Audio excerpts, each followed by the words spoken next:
hermanos, por esta oportunidad de... sueno como que me estoy despidiendo, no. Gracias, hermano, por recibirme nuevamente. Carlito. Sí. Vamos a pasar la ofrenda, ya eso se nos había quedado. Ofrenda. Los hermanos que estén preparados para recibir las ofrendas puedan pasar, por favor.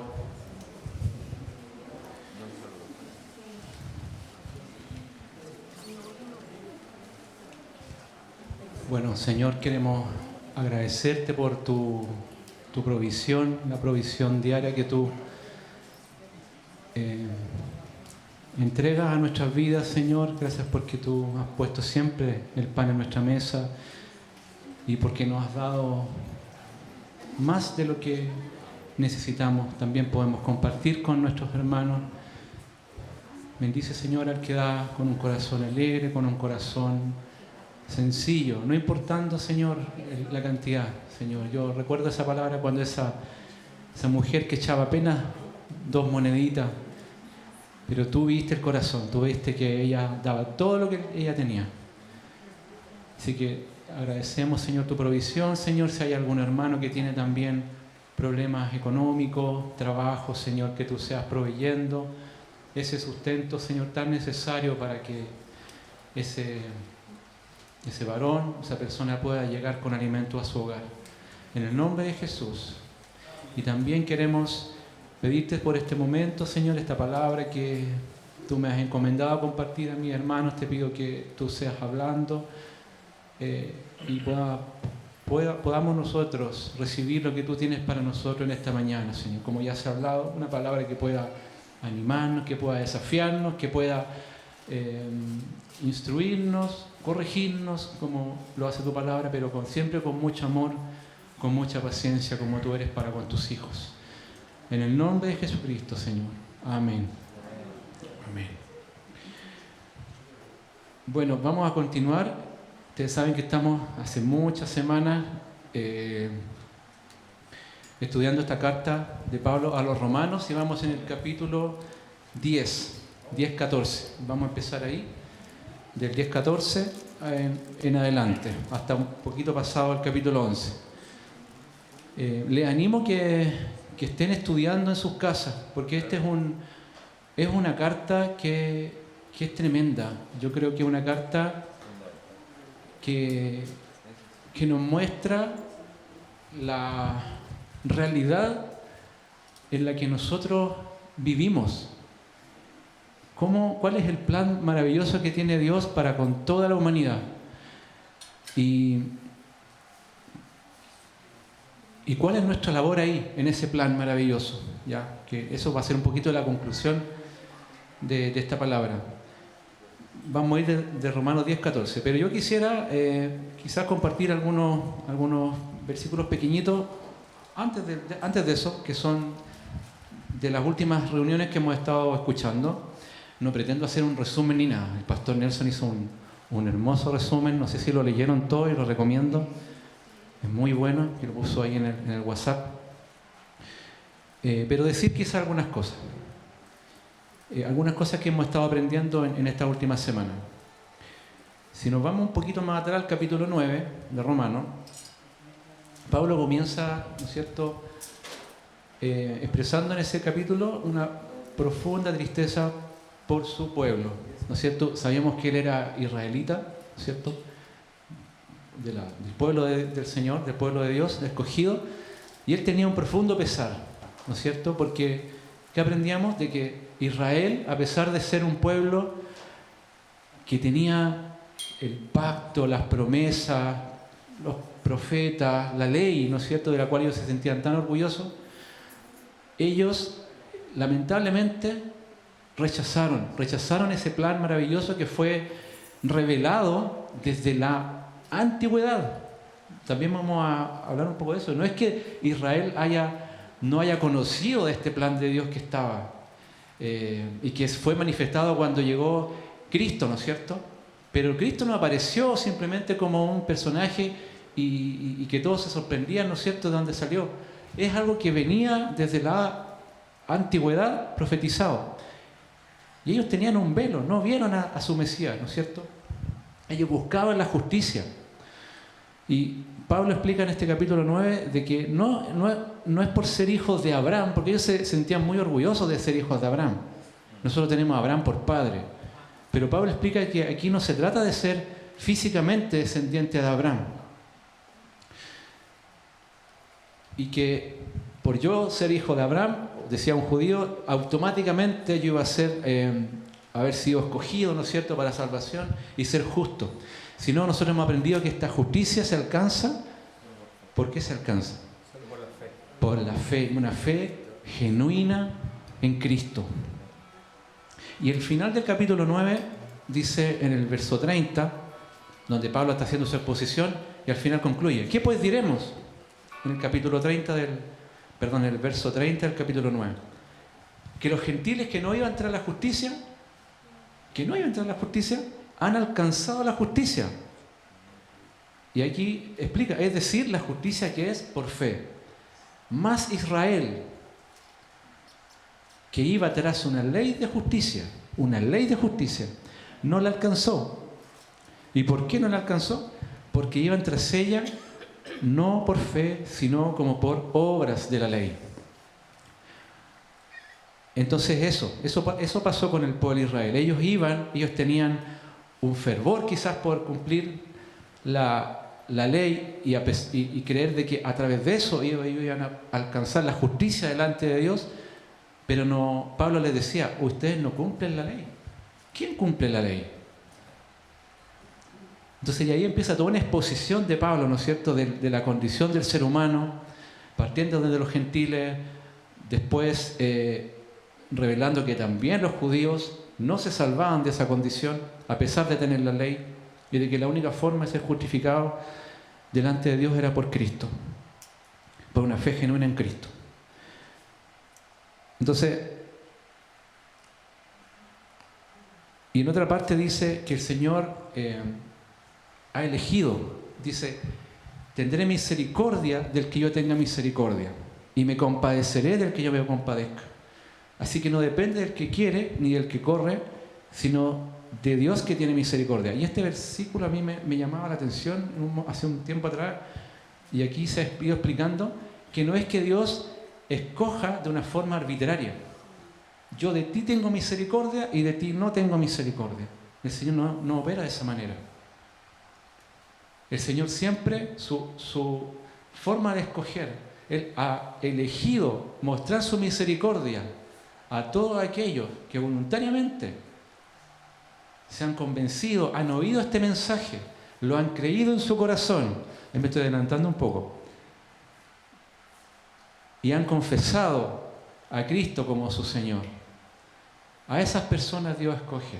Sí, pero siempre el ser humano tiene la responsabilidad de escoger. Es como Juan 3:16. Ese es un versículo que ustedes todos conocen, ¿no es cierto? Porque de tal manera amó Dios al mundo, que dio a su Hijo unigénito, para que todo aquel que en Él crea no se pierda, mas tenga vida eterna. Qué tremendo versículo, y nos gusta escucharlo. Y es cierto, el Señor es tan grande su amor, y el deseo de su corazón es que todo aquel que crea en su Hijo unigénito no se pierda. Pero hay un par de versículos a continuación que es como que este versículo está en negrita, así subrayado en la Biblia, y después vienen otros dos que son como letras chicas, pero son parte de la palabra. A veces nosotros dividimos la escritura en versículos, pero el Evangelio está ahí completo, como una carta. Claro, el Señor quiere que nadie se pierda. Y el verso es el Juan 3:16. Pero el 17, ¿qué dice? Que Dios no envió a su Hijo a condenar al mundo, sino a que sea salvo por Él. Ese es el deseo de Dios, que el mundo sea salvo. Pero ¿qué dice el 18? El que en Él cree no es condenado, pero el que no cree ya ha sido condenado. ¿Por qué? Porque no ha creído en el nombre de Cristo. O sea, la responsabilidad es en cada ser humano. Y Dios ha escogido mostrar su misericordia a todo aquel que cree en su Hijo. Amén. O sea, siempre va todo al mismo lugar, a la elección que hacemos nosotros como seres humanos. El capítulo 10, capítulo que estuvo a cargo hablándonos Carlos el domingo pasado, continúa, ¿no es cierto? Pablo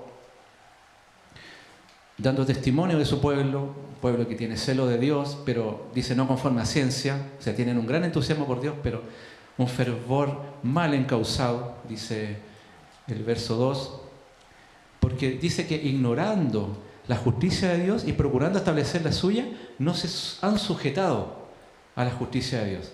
¿Ve? O sea, el pueblo de Israel no se sujetó. Ellos buscaban la justicia a su manera y no se sujetaron a la justicia de Dios. Y aquí viene un versículo clave en este capítulo 10, que es el verso 8 al 10.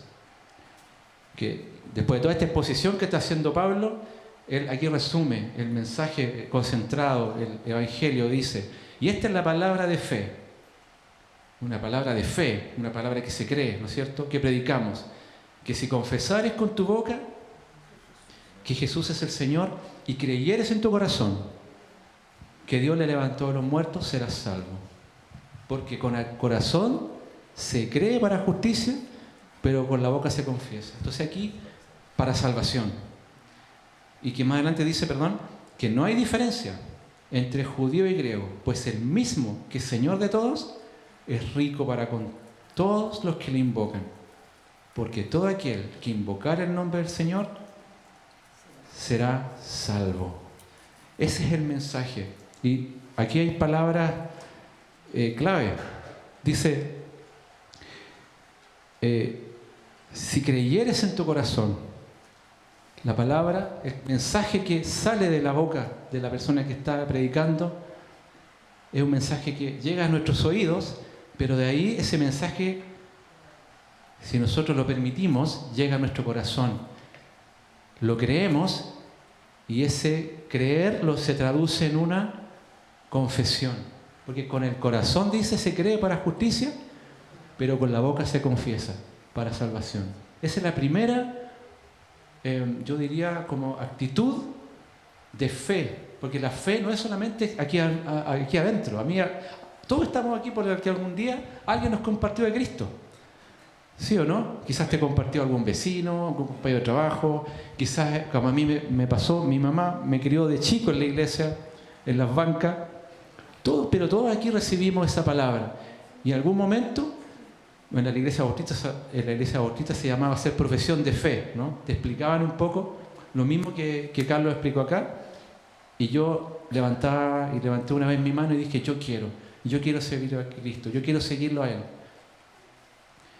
Y hay una confesión, ¿no es cierto? Y esa confesión de fe es la que produce esa salvación. Y que esta salvación está para judíos, gentiles, no importa si tú eres un descendiente de Abraham o lo que sea, o quizás tu familia eres quinta, sexta generación de musulmanes, da lo mismo. Si tú crees en Jesucristo como el Hijo de Dios, todo ese pasado queda atrás. Y el Señor te da la posibilidad, como dice Romanos, de vivir una vida nueva. Qué tremendo es eso. Nosotros antes éramos esclavos del pecado, pero por la fe en Cristo, por morir con Él en el bautismo, resucitar, ¿no es cierto?, somos liberados y tenemos la posibilidad de vivir una vida nueva. Amén. Entonces, y bueno, ¿y qué significa esta palabra invocar? Me llamaba la atención. Todo aquel que invoque, dice, el nombre del Señor será salvo. Bueno, para que le guste un poquito más investigar, invocar viene de una palabra griega que dice epikaleo. Epikaleo. ¿Qué puede significar eso? Llamar por nombre o llamar en voz alta. Invocar. Y si usted busca la Escritura, el significado de invocar, cómo es usada esa palabra, en los Salmos, por ejemplo, encuentran muchas referencias. Algunas de ellas, por ejemplo, el Salmo 145 dice, cercano está Jehová a todos los que le invocan. Y aquí añade algo, a todos los que le invocan de veras, ¿ya?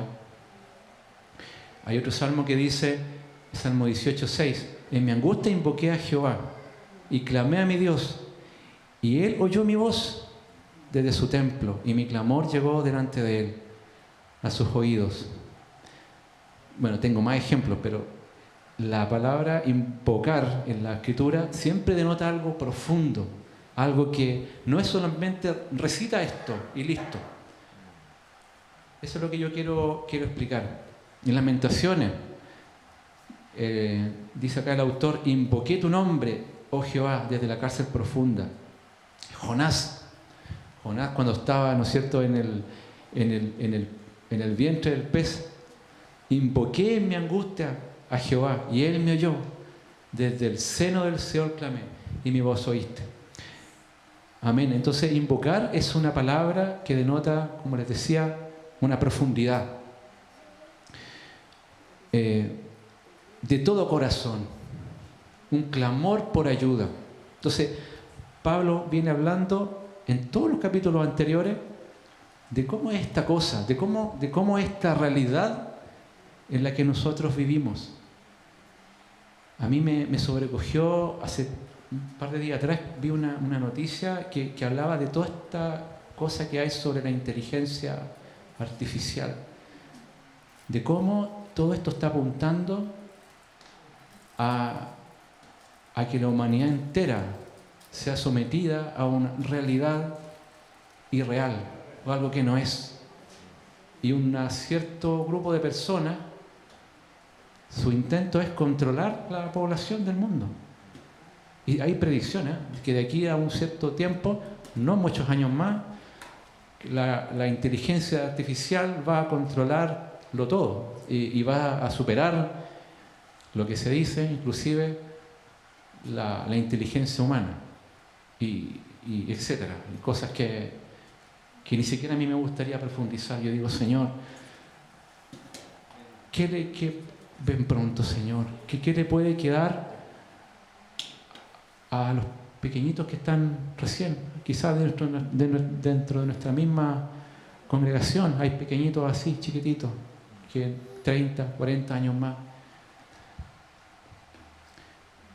Pero el Señor nos revela aquí en su palabra cuál es la realidad, cuál es realmente la realidad de las cosas. De que el ser humano, y eso es lo que se decía también, está en serios problemas.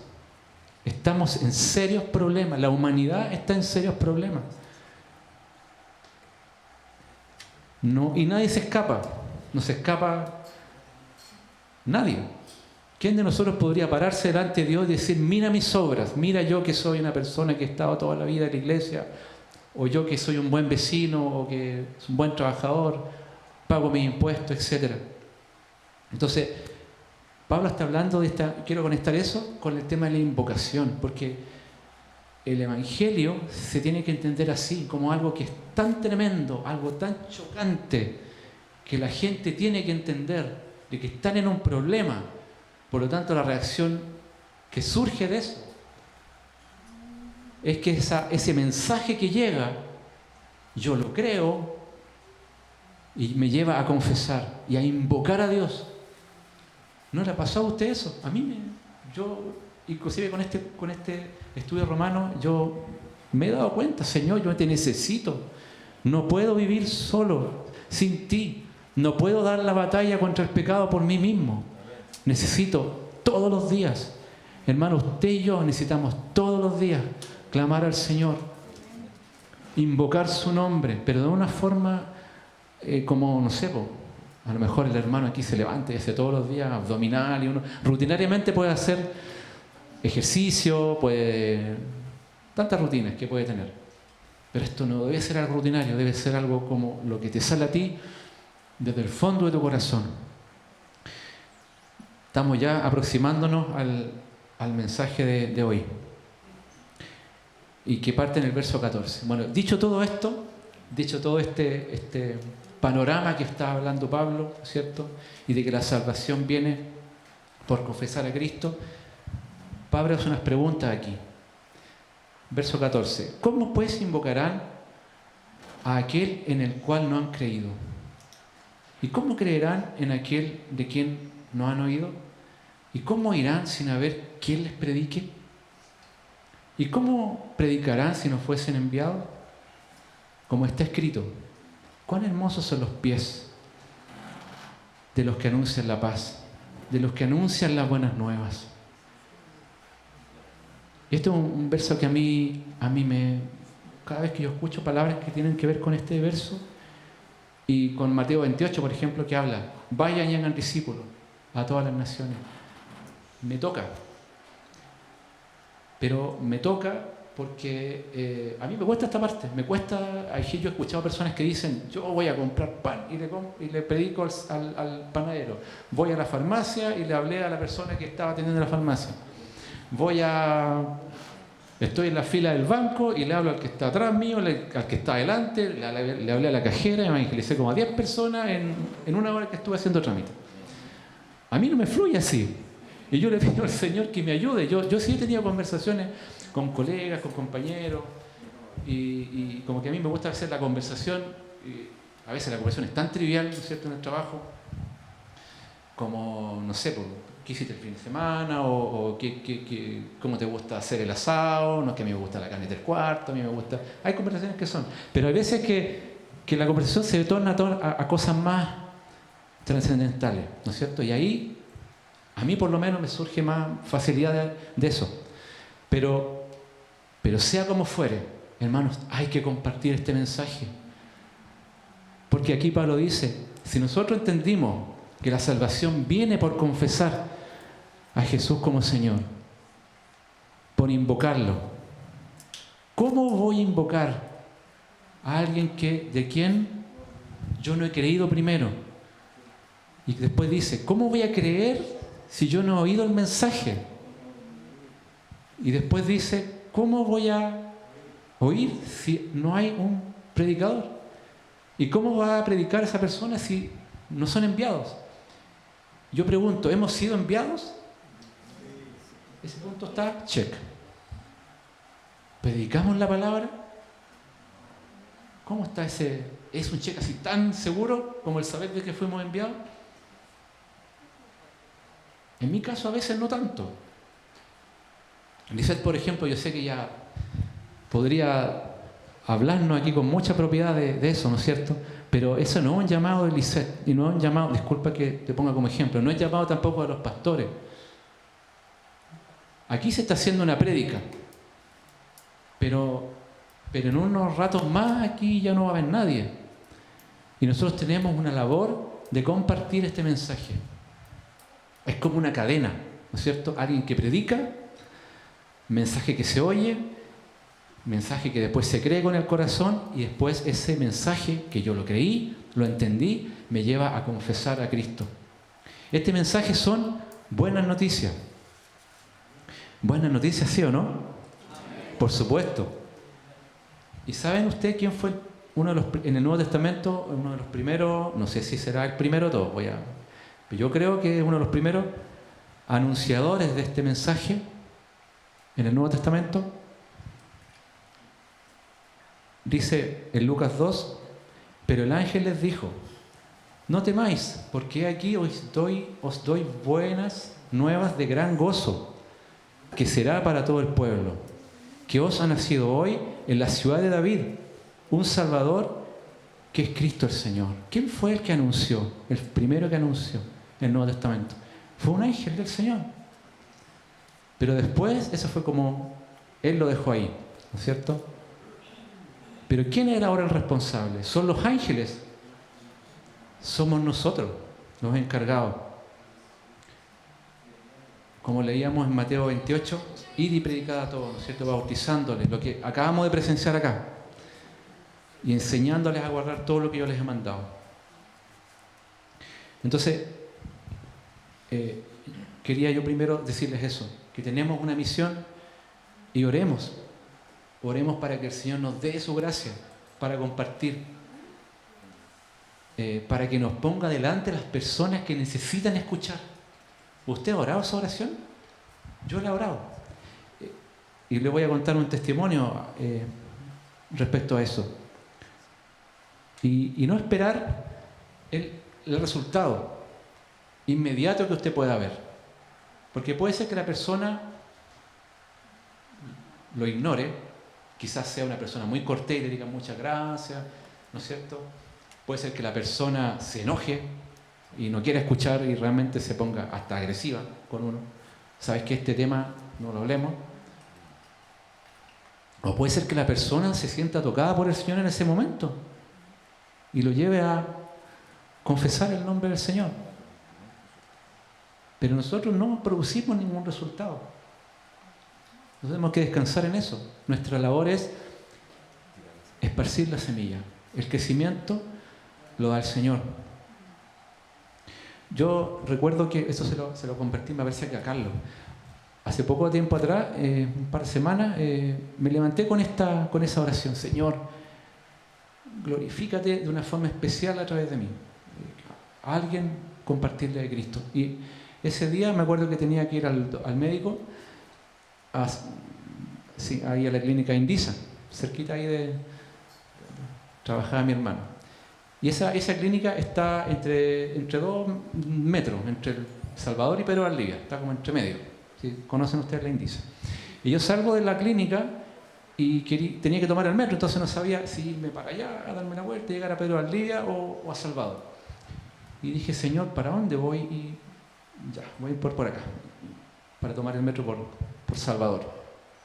Iba en ese trayecto y de repente voy caminando y habían 2 jóvenes en el parque, sentados en el pastito ahí.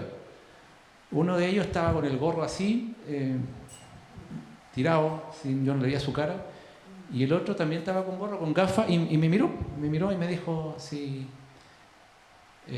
tenía yo un lugar que yo supiera dónde poder conseguir droga, me dijo, porque necesito drogarme,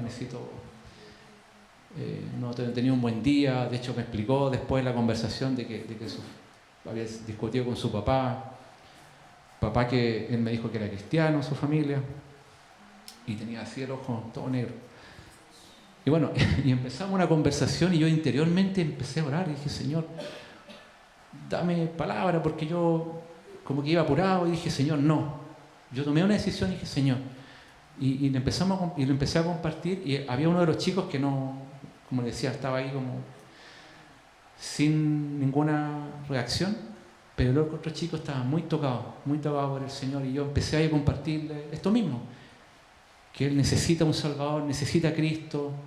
Tú, si no confiesas a Cristo como su Señor, como tú, Señor, estás en graves problemas, pero el Señor te proveyó, Dios, una solución. Y empecé a hablarle del Señor. Y terminamos al final orando y le dije al otro chico, ¿sabes qué? Tú también, ven para acá, oremos los dos. Y estaban los dos ahí, arrodillados, la gente pasaba por todos lados, alrededor, y yo orando por los chicos, poniéndole las manos, y yo sentí que el Señor, su gloria estaba ahí, yo lo percibí. Ahora, estos chicos no quisieron sí que yo los contactara, tampoco me pidieron me ofrecí yo también, yo darles mi número, pero me agradecieron, sintieron algo especial, sobre todo el que estaba más complicado. Y yo dije, Señor, me fui para mi casa así como en el aire, diciendo, Señor, qué hermoso es cuando uno ora al Señor y anda con esa disposición en el espíritu, porque uno tiene que entender que esto no es una cosa que ocurre en el mundo material, esto es algo espiritual. El Señor Dios quiere salvar a las personas, pero las personas están con seres alrededor que quieren tratar de que por ningún motivo ellos se crucen con alguien como tú, como yo, con un cristiano. Por eso es tan importante la oración, que nosotros nos levantemos cada día en la mañana, Señor, tu presencia está aquí, en mi corazón, sea manifiesta tu gloria para que a través de mí otras personas puedan ser bendecidas. Y esa es una oración que todos, hermanos, tenemos que orar, porque el Señor se quiere manifestar, hermanos, a las personas. Y nosotros hace varias semanas hemos recibido este mensaje, pero no es un mensaje para que se quede aquí guardadito y deleitarnos, ¿no es cierto?, es hermoso, por supuesto, compartirlo en familia. Padres tienen la obligación y la responsabilidad de compartir con sus hijos. Compartir en familia. Pero eso no se queda ahí. El Señor, su amor, no tiene límites. Él quiere que todo aquel que cree en su Hijo Jesucristo tenga vida eterna. Somos el pueblo de Dios. Hay una alabanza que dice así, ¿no es cierto? Somos el pueblo de Dios. ¿Usted se considera parte del pueblo de Dios? Amén. En 1 Pedro 2:9 dice que ustedes son linaje escogido, real sacerdocio, nación santa, pueblo adquirido por Dios. Hasta ahí. Pero el versículo no termina ahí. ¿Para qué dice? Para que anuncien las virtudes de aquel que los llamó. Eso es un testimonio que yo que le comparto a una persona. No sé qué compartirle. Compártele tu experiencia, compártele tu testimonio. Pero no te quedes en el testimonio solamente, porque la persona puede decir, ay, qué lindo testimonio. Y uno escucha, sí, yo antes era así, era todo lo que uno podría pensar. Y ahora el Señor me cambió. Si tú dejas el mensaje ahí, es un mensaje que no le da mayor esperanza a la persona. Tú tienes que decirle, pero eso es para ti también. Porque tú, igual que yo, estamos perdidos si no confiesas a Cristo como Señor. Y ahí empieza esa lucha espiritual, ¿no es cierto? Porque Satanás no quiere que las personas conozcan la verdad. Pero dentro de ti hay alguien más poderoso. Y eso te tiene que llevar a anunciarlo con fe. Y si no ves, como te digo, un efecto inmediato en la persona, bueno, la palabra del Señor no vuelve vacía. Y el Señor en algún momento le va a hacer clic a esa persona. Puede ser que sea hasta en el último instante de su vida. Nuestra misión es esparcir la semilla. Bueno, entonces estas preguntas que hace Pablo en el verso 14, en el verso 14 del capítulo 10, son versículos que se usan mucho, ¿no es cierto?, para eso. Estamos hablando de la importancia de compartir. Pero aquí Pablo los usa para introducir lo siguiente. Son preguntas que dicen, ¿cómo pues invocarán? ¿Cómo van a creer si no han oído? ¿Y cómo irán sin a mí que les predique? Pero estas palabras Pablo las habla en el contexto del pueblo de Israel. Porque en el verso 16 dice, mas no todos obedecieron al Evangelio. Pues Isaías dice, ¿quién ha creído a nuestro anuncio? Aquí Pablo empieza a hablar muchas palabras acerca del Antiguo Testamento para mostrar que el pueblo sí había oído, sí le había llegado el mensaje. No es que ellos eran el pobrecito pobre Israel que nunca había oído la palabra. En el verso, bueno, lo vamos a ver más adelante lo que le estoy diciendo. En el verso 17 dice, así que la fe es por el oír, y el oír por la palabra de Dios. Entonces, eso es lo que les decía. Lo que debe ser oído es la palabra. Un testimonio, claro que ayuda, pero no es el mensaje completo. Nosotros tenemos que preocuparnos de compartir el mensaje, el evangelio completo. Ese mensaje que se cree que produce fe. Y luego ese mensaje que produce confesión. El verso 18 dice, esto es lo que les decía, pero digo, ¿no han oído? Antes bien, y aquí cita un salmo, Salmo 19, por toda la tierra ha salido la voz de ellos, y hasta los fines de la tierra sus palabras. Ahí Pablo citando una palabra del Antiguo Testamento. También digo, ¿no ha conocido esto Israel? Y aquí se va una palabra de Moisés, de Deuteronomio. Primeramente Moisés dice, yo os provocaré a celos con un pueblo que no es pueblo, con un pueblo insensato os provocaré a ira. Imagínense, desde tantos años atrás, del tiempo de Moisés, ya estaba la idea. de que un día ese pueblo iba a ser provocado a celos por un pueblo que no era pueblo, que era un pueblo insensato.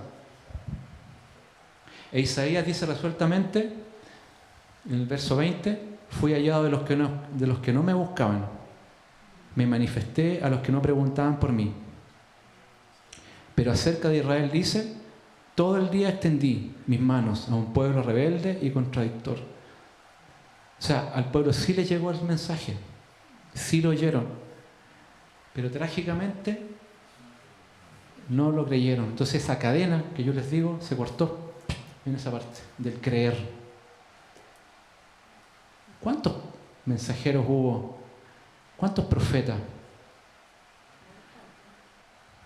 Pero el pueblo no creyó. Pero sí que creyó un remanente, que eso también lo hemos estado estudiando.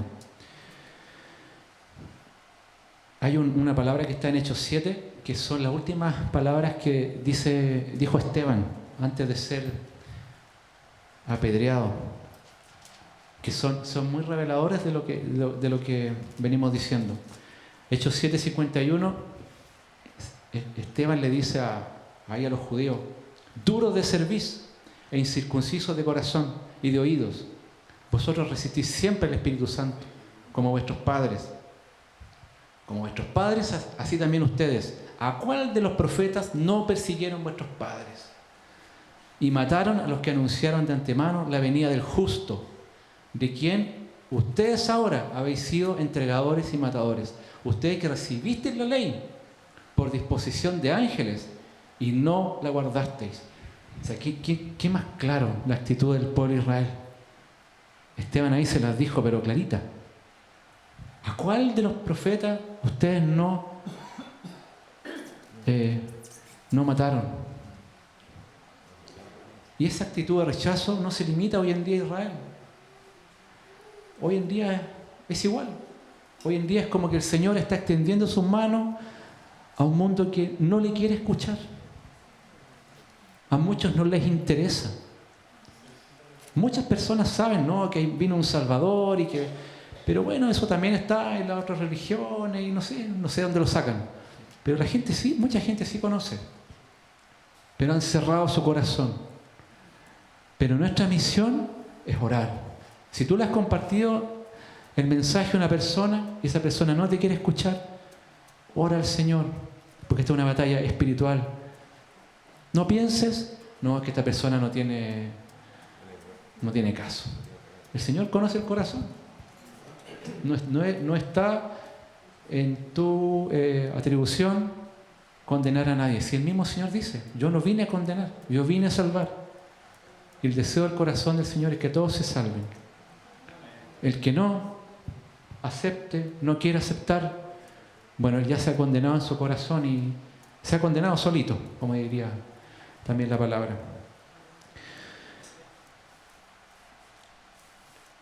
Ese es nuestro llamado, a compartir. Capítulo 11. Digo pues, dice Pablo, ¿ha desechado Dios a su pueblo?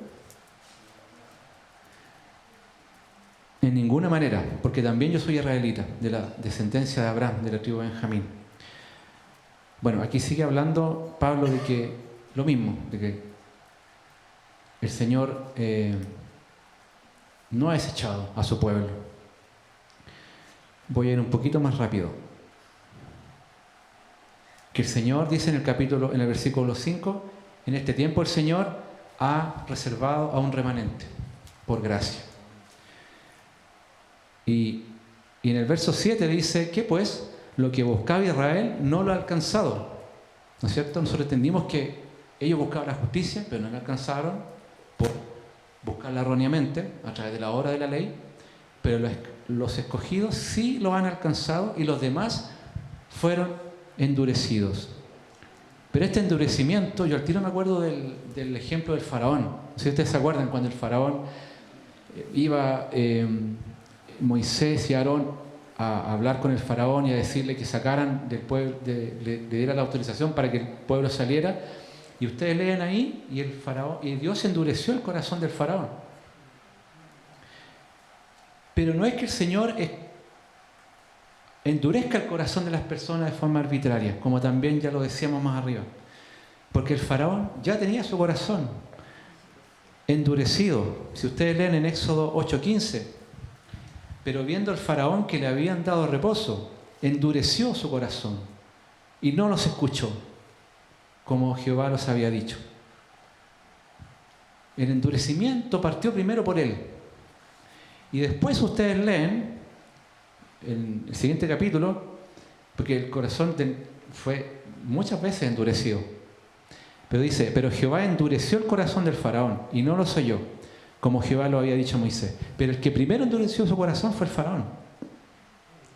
Entonces, Dios puede endurecer a las personas para rechazar la verdad, pero sus corazones ya han decidido primero hacerlo.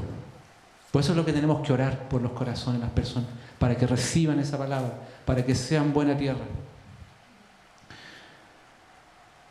Y bueno, y después Pablo finaliza con otra referencia, una referencia, hablando de lo mismo, verso 8, como está escrito, dice, Dios les dio espíritu de estupor, ojos que no vean y oídos con que no oigan hasta el día de hoy. Y David dice, se ha vuelto su convite en trampa y en red, en tropezadero y en retribución, se han oscurecido sus ojos para que no vean y agóbieles la espalda para siempre. Entonces, termina acá lo que yo tenía que compartirles. No les voy a decir que viene más adelante, pero pareciera que este fue un trip muy triste, ¿no es cierto? Debido a la porfía que tenía el pueblo de Israel. Pero más adelante vamos a ver de que inclusive esta dureza de este pueblo tuvo un propósito maravilloso, maravilloso, porque a través de esa dureza que tuvo ese pueblo, la gracia y la misericordia del Señor se extendió a todo el pueblo, a toda la humanidad, a los gentiles. Hay una comparación que hace ahí entre el buen olivo, el olivo silvestre, es maravilloso. Lo vamos a ver en las próximas reflexiones. Bueno, y yo aquí puse como reflexión final, vivamos como siervos de Dios. Eso está en 1 de Pedro 2:11. 1 de Pedro 2:11 dice, amados, yo les ruego, como extranjeros y peregrinos, que se abstengan de los deseos carnales que batallan contra el alma. Miren lo que dice después. Manteniendo vuestra buena manera de vivir entre los gentiles, para que en lo que murmuran de ustedes como de malhechores, glorifiquen a Dios en el día de la visitación, al considerar, ¿qué cosa? Vuestras buenas obras. Dos cosas. Aquí habla de que somos peregrinos y extranjeros. Y esa peregrinación tiene un propósito.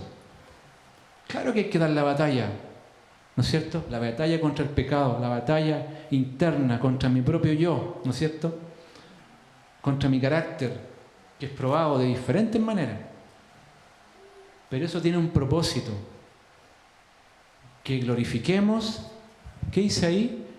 Para que las personas que no conocen a Cristo glorifiquen a Dios al considerar ¿quién le va a mostrar las buenas obras a las personas? Sino su iglesia, sino la iglesia de Dios que está aquí en la tierra. ¿Cómo se debe vivir? ¿Cómo deben ser las familias? ¿Cómo la sociedad va a saber cómo debe comportarse un varón? ¿Cómo debe ser una esposa? ¿Cómo deben estar los hijos? ¿Cómo es el orden en el hogar? Partiendo de ahí. Hoy en día hasta el perrito es parte de la familia. Todo se ha extendido a algo tan absurdo. Nosotros somos los llamados con nuestras buenas obras, nuestro testimonio. Glorificar, hacer que otros glorifiquen a Dios. Por cómo ellos son. Mira cómo es el vecino. Algo tiene distinto. Yo quiero ser así. Mira a sus hijos cómo son. Mira a esa esposa. Mira a ese esposo.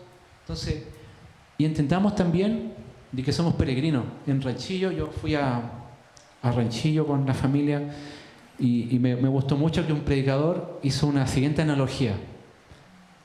De que nosotros estamos como en una sala de embarque. ¿Usted ha estado en una sala de embarque alguna vez? Sí. ¿En un aeropuerto? Sí. ¿Cómo es el ambiente ahí? Usted piensa, usted de partida anda con su maletita, ¿no es cierto? Con su ropa precisa para viajar. No anda pensando en hacer grandes planes o de comprarse o algún local comercial del aeropuerto para vivir ahí. ¿No es cierto? Usted sabe que todos esos lugares son bonitos, pero no le corresponden porque usted va de paso. ¿Sí o no? Usted está en la mente de a qué hora es su vuelo, de cuál es la puerta de embarque, de que quizás se la cambiaron y a lo mejor el avión no va a salir de esa puerta, va a salir de la otra, pero usted está con la mente de que su vuelo viene pronto. Está haciendo una escala ahí nomás. Nosotros igual. Nosotros estamos de paso. Y esto me emociona un poco, yo se lo digo hasta a los niños. Yo estoy de paso aquí. La vida es como dice la palabra, como la neblina. Amén.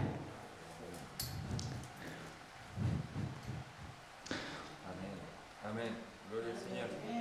Gloria al Señor.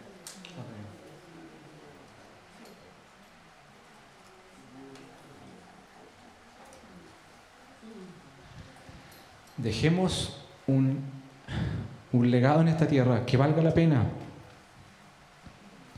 estar aquí. Tú estás aquí para anunciar las virtudes de aquel que te llamó de las tinieblas a su luz.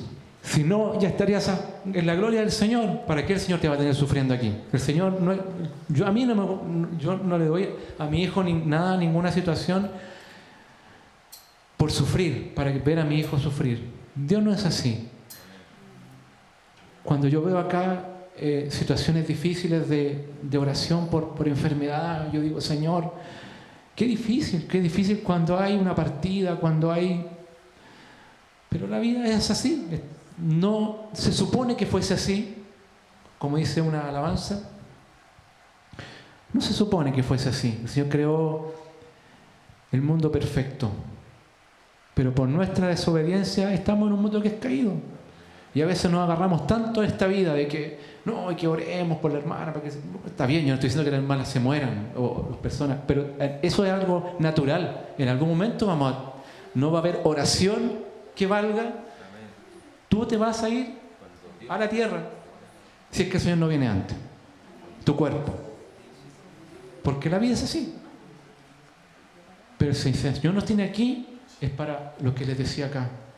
Para que mostremos esas buenas obras. Tú piensas que no se te da fácil la palabra, ora al Señor.